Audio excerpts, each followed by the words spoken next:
we are living a bit too longer than we should do. There may be all sorts of reasons. There could be environmental changes. I also think as well, Mark, that some people almost consider open-mindedness as being willing to accept anything, even if it's not true. Being open-minded doesn't mean that you open your head so your brain falls out. It actually means that you open your mind so that you can critically think and compare and contrast and use your critical thinking to do things like reducing your own biases and then allowing a fair assessment of the alternatives that are placed before you. That's what you want with an open mind. It's not about being brain dead. It's about engaging your brain so that you can approach these subjects in a real critical and thoughtful manner. I think the problem is our generation, but there's a lot of people in their 20s and 30s who are close-minded. And I don't think people realise that what they're doing is they're making it much harder for themselves to get on in jobs. Because as soon as you are close-minded, you're not very good at communicating. There is definitely a link there. Yeah, there definitely is, because I think that the more open-minded that you are, the more aware you are of people around you, the more able you are to engage in dialogue, to hear other people, what they've got to say. The dialogue that you do get engaged in becomes more constructive. There's less polarisation. And I guess the key is that you can sit with somebody and you can agree to disagree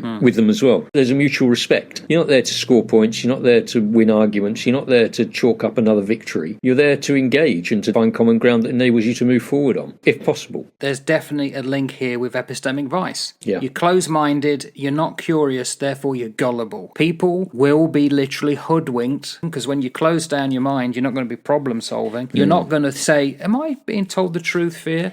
And we've seen that play out, haven't we? Oh gosh, haven't we just? This constant push, which we see across politics and in the media, for polarisation. It is so unhelpful to community. That is one of the reasons that we have the issues that we have. It's the speed of the communication that we have and how quickly thoughts and ideas can fly around the world and land in the laps of people who have had no time to open their thinking to consider them. Once you're close-minded, that's what you're energising yourself with. You're not reasoning, you're unreasoning. You want sound bites. You want to be told you're correct and everyone else is wrong. And this is where we in the past have blamed legacy media. They have become echo chambers in our TV lounges. Yeah, they have the influence that they would never ever have had many, many years ago. I was walking the dog earlier thinking about murder. I've worked on a number of homicide cases over the years. Horrific things have been done for the pleasure of the person committing the crime. Yeah. There's some right forbidden Fruit Loops out there who just love to hurt people and love to be voyeurs in people being hurt. We've now allowed that voyeurism to come into our front rooms through the media of television.